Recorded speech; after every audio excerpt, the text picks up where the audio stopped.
असलम का friends, welcome back in Urdu villa. चलिए आइए अब नावल का पार्ट नंबर 21 स्टार्ट करते हैं। वो दोनों शहर के मशहूर 5 स्टार होटल में बैठे थे, जहां जरगाम ने अपने और इसरा के लिए एक प्राइवेट कैबिन बुक करवाया था, जहां किसी की नजरों में उसकी बीवी ना आ सके, जो आज उसके चारों शाने चत किए बैठी थी। दो सोफे जो कि आमने सामने रखे गए थे और फिर बीच में एक बड़ी सी टेबल रखी थी। टेबल पर हर जगह फूल ही फूल बिखरे हुए थे। पूरे कैबिन में चारों तरफ गुलाब के फूल रखे थे, जो एक छोटी सी प्राइवेट जगह को रोमानवी बना रहे थे। जरगाम इसके सामने बैठा उस पर से बामुश की नजरें हटाता मोबाइल में मसरूफ नजर आने के बहाने कर रहा था, जबकि इसरा हैरान की नजरों से एक एक चीज पर से नजरें घुमाती जरगाम खानजादा पर टिका गई थी और खुद अपनी थोड़ी के नीचे हाथ रखती इस्ताहाक से अपने शोर को देखने लगी, जो यहाँ मौजूद हर चीज के आगे बला का हैंडसम लग रहा था। वजह इसरा नहीं जानती थी, लेकिन वो सुकून में था। यह देख वो दीवानी खुद बहुत सुकून में आ गई थी। नजरों का इत्तगास महसूस करते जरगाम ने मोबाइल से नजरें हटाई तो इसरा उसी पर नजर टिकाए बैठी थी। जरगाम ने एक आईब्रोज काटे इसे कुछ सवाली नजरों से देखा, लेकिन फिर भी उसे अपनी नजरें टस से मस ना की। वो यूं ही बेखुद होते उसे तकती गई। आप आज बहुत हैंडसम लग रहे हैं। दिल कर रहा है यूं ही आप सामने बैठे रहें और मैं ऐसे ही आपको तकती रहूं। वह हमार आलूद निगाहों से जरगाम को तकते हुए बोली थी। जरगाम के सीन में बैठा दिल उसकी निगाहों का मतलब और उसकी बेहुदी को देखते एक बीट मिस कर गया था। वो क्या थी? इजहार के मामले में बिला झिझक उसके सामने वो दिल में आई हर बात उससे कर जाती थी। उसकी ये बेहुदी जरगाम हादादा का दिल धड़का जाती थी, लेकिन वो तो जरगाम था। अन्ना का मारा उसे कैसे बताता कि उस राह में इस लिबास में बैठी इतनी बेखुदी में उसे ऐसे अल्फाज कहते किस कदर उसका दिल धड़का रहे थे। सामने बैठी वो लड़की जो उसकी बीवी के रुतबे पर फायज थी, अपने शोर से इजहार करने का हक रखती थी, और इतने ही इस्ताहक से उसे दिन रात तकते उसकी आंखें दिन रात इस बात का इकरार करती थी कि वो दीवानी इससे मोहब्बत नहीं इश्क करती है। वो कैसे बताता कि उसकी नजरों से बच रहा है, वरना वो मर्द था जो उसकी बेखुदी देखते खुद बेखुद हो रहा था। वो ये गलती करके इस सहानता जाने अनजाने में अपने ही पैर पर कुल्हाड़ी मारे थी। तो देखती रहो, इसलिए तो यहाँ तुम्हें लाया हूँ ताकि आज सुकून से तुम अपना शौक पूरा कर लो, क्योंकि तुम्हें देखने में मुझे तो कोई इंटरेस्ट नहीं है। जरगाम हांदादा मुस्कुराहट दबाता अपने असली मगरूर अंदाज में बोला था, लेकिन ये तो वो और उसका दिल ही जानता था कि इसरा का बेखुद होकर देखना उसे कितना पसंद था। जबकि इसरा उसकी बात सुनते मुस्कुराई थी, जैसे यकीन ना किया हो उसकी बात का, क्योंकि कमरे में उसे देखते ही जरगाम बेखुद हो जाना उसे अच्छे से परखा था। क्या वाकई हम आज अच्छे नहीं लग रहे? वो चेहरा मासूमियत से जाती बोली थी। जरगाम जो मोबाइल में मसरूफ था उसकी मासूमियत में डूबी आवाज सुनता नजरें उठाते उसे देखने लगा, जो चेहरे पर दुनिया जहां का बोलापन तारी किए बैठी थी। जरगाम उसको देखता रह गया। उसका जब्त आजमा रही थी। मेरा सब्र मत आजमाओ बारबी डॉल, वरना तुम्हारी सांसों तक खेलने में मुझे वक्त नहीं लगेगा। जरगाम की आवाज कदरे बार थी, जबकि उसकी बूढ़ी नशीली आंखें मस्जिद हवा में डूबी हुई लग रही थी। उसके अल्फाज और आवाज सुनते इसरा के चेहरे पर गुलाबी रंग बिखर गया था, जबकि नजरें जो कब से उसी पर किसी जिद्दी बच्चे की तरह वो जमाई हुई थी, एक लम्हे में नीचे हुई, जिस पर जरगाम के चेहरे पर मुस्कुराहट आई थी। कुछ ही वक्त में एक वेट्रेस आई थी उनके पास। खाना लेकर टेबल पर खाना रखते ही वो वहां तक जा चुकी थी, जबकि खाना देख इसरा की भूख जागी थी। दोनों ने रोमानवी माहौल में खाने का एहतमाम किया था, जिसके बाद काफी वक्त हो गया था। घर के लिए रवाना हुए वो लोग, जब जरगाम की नजरें भटक भटक कर इसरा की तरफ उठ रही थी, जो गाड़ी में ही सिर से टेक लगाए सो गई थी। घर के बाहर गाड़ी रोकते उसने पलट कर उसको देखा था, जो अब तक सो रही थी और उसे कड़े मरहल से गुजार रही थी। जरगाम ने निचला होंठ दांतों तले दबाया। वो सब खोता निकलता उसकी तरफ दरवाजा खोलता उसे गोद में उठा गया था, जिस पर इसरा हड़बड़ा कर उठी थी। जर ये क्या कर रहे हैं आप? छोड़े हमें, हम खुद चल सकते हैं। उसके बाबा बिना कान दरे जरगाम नाकी सिर में चलता गया था। रात हो गई थी, वक्त काफी गुजर गया था, इसलिए घर में कोई भी जाग नहीं रहा था। वो सीधा उसे कमरे में लेकर आया था। दरवाजा खोलते वो अंदर आया था और लात मारते उसने पीछे दरवाजा बंद किया था। जया का दिल कान में दरक रहा था। जरगाम का ये रूप देख, जिसकी आंखों में हमारी जनू बेसब्री के सिवा कोई चीज ना थी। जरगाम ने उसे पलटाया, जिसके खुद खड़ा होते हुए उसने अपना कोट उतारकर फेंका था। नजर इस पर थी, जो आज हर तरह से जरगाम हादादा के दिल दिमाग की सारी तारें शॉर्ट कर चुकी थी। मजीद एक बटन और खोलते उसने अपने जलते बदन को सुकून देने की कोशिश की थी, जो इस वक्त शायद नामुमकिन था। जबकि इसरा जरगाम को ऐसी हालत में आंखें फाड़े देख रही थी, बिस्तर पर बैठे टांगे भी ऊपर किए उसे देख रही थी। जो शर का एक बटन मजीद खुल गया था। जर जर क्या हुआ? आप ठीक है ना? कपकपाती आवाज के संग वो जरगाम के जलते दिल पर मजीद तिल गिरा गई थी। नहीं हूँ ठीक, वैसे ज्यादा इंसान हूं मैं, आग लगी है मेरे दिल में। एक टांग बिस्तर पर टकाए उसके करीब झुका था। आवाज में घुराहट थी। इसरा जो डर से हिल भी नहीं पा रही थी, जरगाम की आवाज सुनते आंखें मिच गई। सुकून चाहिए मुझे, बहुत सारा सुकून। उसके कान के करीब झुकते जरगाम ने बच्चों की तरह फरमाइश की थी, जिस पर इसरा का दिल धड़कते पागल होने को लगा था। थूक निकलते वो मुंह टेढ़ा किया जरगाम को देखने लगी, जिसके बालों में मुंह दिए हुए था। तुम्हें पता है तुम्हारे वजूद की खुशबू कितनी हसीन है, जैसे कोई कीमती कलोन की महक हो। इसमें सुकून है, बेताशा सुकून। दिल करता है तुम्हारी जुल्फों की महक में ही डूब जाऊं। उसकी जुल्फों का, उसकी खुशबू का असीर होने लगा था। जरगाम उस पर झुकने लगा था। जब इसरा डर से उसकी शर्ट को अपनी मुट्ठी में बींच गई थी, वो आज हर हाथ तोड़ देना चाहता था। उसके सुकून के लिए इसे अपनी जान भी कुर्बान कर देती, लेकिन अपने लाला का सोचती वो थमी थी। और जरगाम जो मजीद उस पर झुकने लगा था, उसे जूता देकर इसे अपना चेहरा मोड़ चुकी थी, जिस पर पहले तो जरगाम चौंका, लेकिन फिर नगवाड़ी के संग इसरा की थोड़ी अपने हाथों में दबोच गया। क्या मसला है? देखते ही देखते इसरा की आंखों में पानी जमा होने लगा था, लेकिन फिर भी हिम्मत करते उसकी गर्दन में अपने बाजू का घेरा बना गए। आपके लिए हमारी जान भी हाजिर है सर, लेकिन प्लीज हमारी एक बात मान लें। वो नमा के उसकी आंखों में गाड़ कर कहती जरगाम को 2 पल के लिए मोहब्बत कर गई थी। उसकी आंखों में हमारा तैर रहा था। उसे ये 2 इंच की दूरी भी महाल लग रही थी। क्या? उसकी आंखों में देते बेसब्रे से अंदाज में बोला था। जब जब इसरा ने हिम्मत करते हुए कहा, आप लाला को माफ कर दें प्लीज। इसरा ने डूबती सांसों के बीच कहा, तो जरगाम को एक लम्हे में होश आया। झटके से उसे अलग होता दूर हो गया था। गुस्से से उसके माथे की रगें तन गई थी, जबकि इसरा उसके ऐसे झटकने से तसलीफ के मारे शुरू हो गई थी। तुम्हें पता है क्या, तो मुझसे बहुत बड़ी गलती हो गया। तुम्हारी लाला और तुम्हारी इतनी औकात ही नहीं कि तुम लोगों को मुंह लगाया जाए, और तुम्हारी रगों में भी आहट इसी का तो खून दो रहा है ना। उसका कांधा पकड़ते गुराहट के संग बोलता दूर झटक गया था कि वो बिस्तर पर जा गिरी थी। तुम अपने भाई जैसी हो, मुनाफक और झूठी। मोहब्बत की लाग लपती, लेकिन तुम्हारे अंदर इतनी सख्त नहीं है कि तुम जरगाम हरादा को बर्दाश्त कर सको, अपनी मोहब्बत को साबित कर सको। जरगाम बोलते उठ खड़ा हुआ था। जर वो उसे गलत समझ रहा था। वो हैरान नजर उसको देखने लगी और कुछ कहना चाहा। जब जरगाम की शेरती दाव पर वो खामोश होती डर कर पीछे हुई। कल तुम्हें तुम्हारे घर छोड़ कर आऊंगा। नहीं रहना चाहता मैं हान हवेली के किसी भी मुनाफिक फर्द के साथ। जरगाम की आवाज पूरे कमरे में गूंज रही थी। उसने पास रखे गिलास को छनक से तोड़ा था, जबकि इसरा की आंख से 2 आंसू टूटकर गिरे थे। वो ऐसे कैसे कर सकता था? जरगाम ने बाहर जाने के लिए कदम उठाए तो इसरा भागती हुई आई और उसके सामने आकर खड़ी होगी। आप समझते क्या है खुद को? मेरी पूरी बात तो सुन लें, पूरी बात तो सुन लें, फिर अपना फैसला सुनाइएगा। आपने ऐसा कैसे भी सोच लिया कि मैं आपके बगैर रह लूंगी? उसका कॉलर पकड़ते रोते रोते चीखती। यह सोचना भी उसके लिए मुहाल था कि जरगाम उसे अलग हो जाएगा। मैं रिमोट नहीं हूँ जरगाम हांडाता। मैं भी जज्बात और एहसासात रखती हूँ। जैसे रोज आप अपनी नन्ना के हाथों कुचलते मेरी तसल्ली करते हैं, लेकिन बर्दाश्त करती हूँ तो सिर्फ इसलिए ताकि आप खुश रह सकें, सब भूल सकें। वो रोती रोती आज जब्त खो चुकी थी, लेकिन जरगाम हांडाता की जात पर कोई असर न पड़ा। तुम लोगों के सिर्फ अपने एहसासात और जज्बात होते हैं, दूसरे लोगों से तुम्हें कोई फर्क नहीं पड़ता।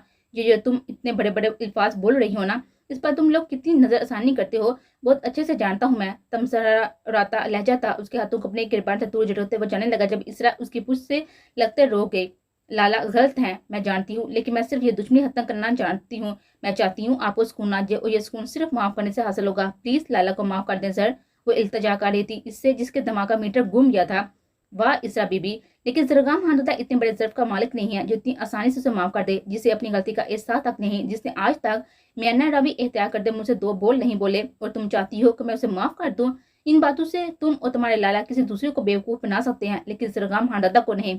उसके हाथ बेदर्दी से खुद पर झटकता हुआ दूर हुआ था। जर आप गलत समझ रहे हैं लाला को, वो आपसे खुद माफी।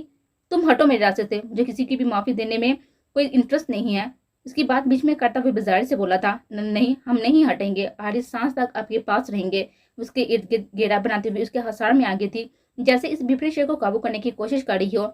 हम आपसे बहुत मोहब्बत करते हैं सर, बहुत ज्यादा। हम आपको खुद से दूर कभी भी जाने नहीं देंगे। उसके दरकनों को सुनते हुए शिद्दत पसंदी से गोया हुई थी। अब मैं तुम्हारी इन जज्बाती डकोसलू में नहीं आने वाला। तंजिया मुस्कुरा लहजे में बोलता उसके हाथ अपने इर्द गिर्द से हटाने लगा। क्या आपको हमारी मोहब्बत पर यकीन नहीं है?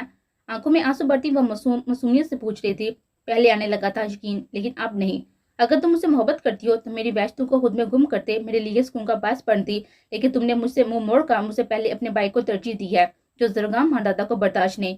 तुमने मेरी तौहीन की है मुझसे मुंह मोड़ कर, और अब मैं तुम्हारे वजूद में नजर डालना भी नागवार समझूंगा। वो सितमगर बिना जहर से ज्यादा जहरीले अल्फाज अदा करता। इसरा की जान उसके जिस्म में निकाल गया था। उसे खुद से दूर नहीं बर्दाश्त कर सकती थी। उसके करीब आकर सुकून महसूस करता था, और अगर वो खुद उसे मैसर ना थी तो इसरा हज़ादा की मोहब्बत की तौहीन थी। नहीं सर, अब हमसे मोहब्बत करते हैं, आपके बगैर नहीं रह सकते। वो फूट फूट कर रोने लगी थी। ऐसा लग रहा था जैसे कोई जिस्म से सांसें खींच रहा हो, जबकि जरगाम उसकी हालत से नावाकफ उसके हाथ खुद से परे करने लगा। हरगिज नहीं, मुझे तुम्हारी बातों पर यकीन है। जरगाम स्पाट चिटा लिए बोला था। इस तरह से बर्दाश्त न हुआ तो उसकी गर्दन में मुंह देते वहां बोसा दे गई। जैसे महसूस करके जरगाम हांडाता थमा।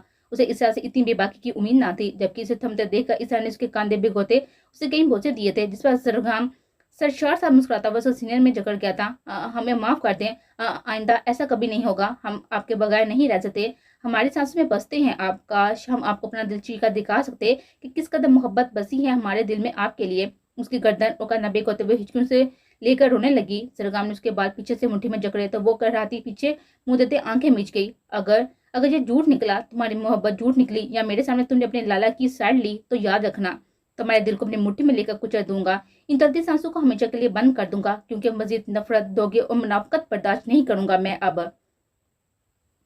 उसका चेहरा खुद के करीब करते सर ठहरते लहजे में बोला था कि इस तरह का दिल काम क्या था। इसे अपनी नम आंखें खोलती उसे देखने लगी, जिसे देखकर सरगम को अपना दिल डूबता हुआ महसूस हुआ। इस तरह की आंखों में मोहब्बत और डर देखकर वह झटके से उसे अपनी गोद में उठा गया था। बिस्तर पर लटकाते उसने अपनी शर्ट उतारी थी, जिसे देखकर इस तरह का दिल धक धक करके पागल होने लगा था। उसकी सांसें थमने लगी थी। माथे पर पसीना चमकते देखकर सरगम झुका तो वो आंखें बंद कर गई। सरगम ने बेहुदी के आलम में उसके कंधे पर पड़े साड़ी के पल्लू को हाथ में लिया तो इसरा ने तरफ पर उसके हाथ पर हाथ रखा और आंखें फाड़े उसे घबराते हुए देखने लगी, जिस पर सरगम तंजिया मुस्कुराया। गहरी मैनी हेस मुस्कुराहट जो इसरा का नन्हा सा दिल थमा गया था। वो बामुश्किल थूक निकलते सांसें रोकते बेबसी से अपने हाथ पीछे कर गई थी। आंख से एक आंसू टूटकर बालों में जज्ब हुआ था। उसका हाथ खुद बाखुद पीछे हटते देखकर सरगम मुस्कुराया, फताकुन मुस्कुराहट। वाकफ वाकफ होने लगी हो बारबिडाल मुझसे, अच्छा लगा मुझे। पूरे इसरा ले जाता जिसे महसूस करते इसरा ने अपनी आंखें सख्ती से मींच ली थी और सरगम उसे खुद में कैद करता चला गया था। इस मिलन की रात के बाद इसरा की जिंदगी बदलने वाली थी, जिसका एहसास कल सुबह के सूरज के बाद होना था। पर्दों से छनकर आती रोशनी उसके चेहरे पर पड़ी तो वो आंखें खोल गई। पलटकर देखा तो कबीर उसके इर्द गिर्द हाथ रखता उसे अपने हाथ सामने लिए सो रहा था। नरमी ने मुस्कुराते बामुश्किल उठते उसके माथे पर बोसा दिया, जिसे महसूस करते कबीर नींद में ही होली से मुस्कुराया और हसार मजीद तंग कर गया। हान उठे, सुबह हो गई है। नरमी ने कसमसाते उठना चाहा, जिस पर कबीर बुरे से मुंह बनाता हुआ उसे मजीद करीब कर गया। हान उठे, आज हमारी फ्लैट भी है, बहुत काम है। नरमीन की मदम आवाज पर कबीर ने अपनी आंखें खोली तो वो नजरें झुका गई। कुछ दिन और इस शहर में कयाम नहीं कर सकते क्या हम? कबीर ने बेखुदी में बोता, फिर नरमी को घबराहट में मुतला कर रहा था कि वह मजीद कसमसाने लगी। नहीं, हमें सबकी याद आ रही है, आप प्लीज उठ जाएं, हम आज ही जाएंगे वापस। नरमी ने कहा तो कबीर ने अपनी मुस्कुराहट दबाई, लेकिन मैं तो फ्लैट मजीद 2 हफ्तों के लिए आगे बढ़ा चुका हूँ। चेहरा संजीदा जबकि आंखों में शरारत नाच रही थी, जिसे नरमी देखकर ना सकी और शौक से कैफियत में गिर गई। वाकई आप इन 2 हफ्तों के लिए मजीद वो जुमला पूरा भी ना कर सकी कि उसकी आंखों में आंसू आ गए। वो कहाँ सबसे कभी इतने दिन दूर रही थी, उसे सबकी बहुत याद आ रही थी। उसे रोना स्टार्ट करते देखकर कभी बुखलाहटते हुए उठ बैठा। नहीं नहीं सैनियम, मैं मजाक कर रहा हूँ, आज ही हमारी फ्लैट है। उसे रोते देखकर कबीर ने फौरन सच बताया था, जिस पर नरमी रोना बोलते गुस्से से उसे देखने लगी। छोड़े हमें, हम आपसे बात नहीं करेंगे अब। वो उठकर जाने लगी जब कबीर से खींचते अपने सीने से लगाया। सॉरी मेरी जिंदगी, बस आपको तंग कर रहा था, हम आज जा रहे हैं। मैं जानता हूँ आपको सबकी याद आ रही है बहुत, आप फिक्र ना करें, रात की फ्लैट है, आप सब सामान पैक कर लें, मैं भी काम से जा रहा हूँ, बस थोड़ी देर में आ जाऊंगा।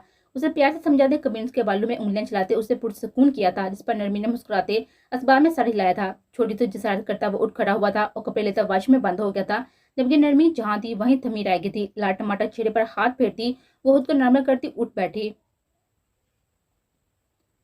रात से उसकी तबीयत कदरे बेहतर थी। वो उठने लगी तो फरदान पर नजर पड़ी, जिसे देखते ही उसका गुस्सा औंध आया था। वो कल रात वाली हरकत भूली नहीं थी। फरदान जो गहरी नींद में सो रहा था, रहमा ने उठते उसके हाथ पर जोर से काटा, जिसके बाद वो बिलबिला उठा। यार ये क्या हरकत है रहमा? फरदान ने उठते ही उस अपने हाथ को देखा जहाँ रहमा के दांत के निशान जगमगा रहे थे। हमसे बात नहीं करिएगा आप, जो आपने कल हमारे साथ किया वो भूले नहीं है हम, और बख्शेंगे नहीं आपको। वो घुराती हुई बोली थी कि फरदान उसे देखता रह गया। वो जो आपने हमारे साथ कल किया था और आज ये, उसके बारे में क्या कहना है आपका? कल भी हमने आपको सजा दी थी, हमें बाहर लेकर लेकर ना जाने की, और आज कल की हरकत दी है। उसकी बात सुनते सरगम का पारा हाई हुआ था। क्या आफत है आप, हमें गुस्सा मत लाया करें, आपके हक में अच्छा नहीं होगा। फिर उसे वार्न करता हुआ बोला, जो उसके लफ्ज आफत पर उठ की। क्या कहा, हम आफत हैं? हाथ में दिया लेकर भी ढूंढने के ना तो हमारी जैसी लड़की नहीं मिलेगी आपको, उसे जिताते हुए बोली। तो जिस पर फरदान से दादी नजरों से देखा। दिया लेकर ढूंढा है तभी आप मिली हैं, टॉर्च वगैरह ले लेते तो अच्छी मिल जाती कोई, टॉर्च वगैरह ले लेते तो ज्यादा अच्छी मिल जाती कोई। फरदान की बात सुनते रहमा का मुंह खुला का खुला रह गया था। वो गुस्से से उठते अपने कपड़े लेते खुद वॉशरूम में बंद होकर रह गए थे, जबकि दरवाजा इतनी जोर से बंद किया था कि फरदान के कान के पर्दे हिल गए थे। वो मुस्कुराता नफी में सारी लता उठ बैठा था और कबीर को कार मिलाई थी, जिसकी आज रात फ्लैट थी, और फरदान और रहमा भी आज रात तक हवेली पहुंच जाते। के सामने खड़ी अपने गिले बाल सुखा रही थी, जबकि दिमाग की डोरियां कल रात के गुजरे लम्हों से उलझी हुई थी। वो हुजती अपनी मोहब्बत के एक कदम मजीद करीब हो गई थी, लेकिन उसके दिल में कसक सी थी, जैसे कुछ नामुकम्मल हो। शायद कि जरगाम उसे मोहब्बत नहीं करता, या शायद ये कि वो अभी भी उसके लाले से बदगुमान है, या फिर ये कि कहीं वो अभी तक उसकी नरमीन आंखों की मोहब्बत में गिरफ्तार तो नहीं। उसने खुद को आईने में नजर उठाकर देखा। जो गुलाबी रंग पहने खुला हुआ गुलाब लग रही थी, निखरी निखरी सी वे बेहद हसीन लग रही थी। जबकि पीछे नजर पड़ी जहां जरगाम बेचैन सा हो रहा था, उसे बराबर ना पाकर उसे देखती वो मुस्कुराई। मोहब्बत ना सही, उसकी आदत वो गजब की बन गई थी। वो कहते हैं ना, आदत मोहब्बत से ज्यादा खतरनाक होती है। वो कह तो गया था कि उसे छोड़ देगा, लेकिन उसे छोड़कर वो खुद कैसे रह पाएगा। ये सोचते इसरा मसरूर सी हुई थी।